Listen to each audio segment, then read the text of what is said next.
بسم اللہ الرحمن الرحیم۔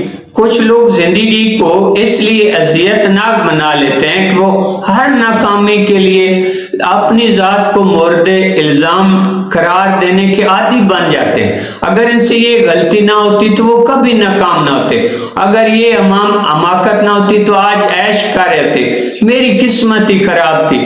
ایسے لوگ ہمیشہ یہ شکوہ کرتے نظر آتے ہیں، کاش دوبارہ دن لوٹ آئیں تو ہرگز غلطی نہ کریں، ایک بار پھر موقع مل جائے تو اس حماقت کو نہ دہرائیں۔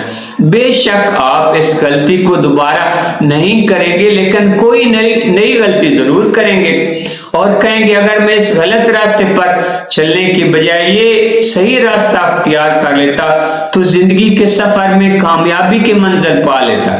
ماضی کی غلطیوں اور کوتاہیوں پر آنسو بہانے کا وقت تو سب کے پاس ہوتا ہے، لیکن حال کی کامیابیوں پر مسکرانے اور خوش ہونے کا وقت کسی کے پاس نہیں ہوتا۔ ضرورت اس امر کی ہے کہ حال پر مسرور اور شادمان ہونے کا بھی وقت نکالا جائے۔ ناکامیاں، محرومیاں، دشواریاں، یہ سب زندگی کا ناگزیر حصہ ہے۔ کچھ لوگ ایسے ہیں جو پہلی ناکامی پر ہمت ہار بیٹھتے ہیں، اور کچھ ایسے ہیں جو یہ کہتے ہیں کہ اگر آسانیاں ہوں زندگی دشوار ہو جائے۔ وہ ہنستے کھیلتے اپنی ناکامیوں کو کامیابیوں میں بدلنے کے لیے پہلے سے زیادہ بھرپور جدوجہد شروع کر دیتے ہیں۔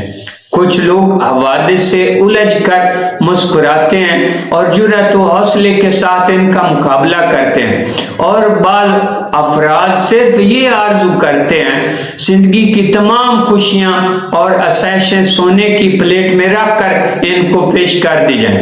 ایک دفعہ امریکہ کی سٹاک مارکیٹ میں اتنا زبردست بحران آیا کہ ان گنت دولت مند کنگال ہو گئے۔ درجنوں کے حساب سے لوگ خودکشیاں کرنے لگے۔ اپنی تباہی سے دلبرداشتہ ہونے والے بے شمار تاجروں نے بلند عمارتوں سے چھلانگ لگا کر یا خود کو گولی مار کر جان دے دی۔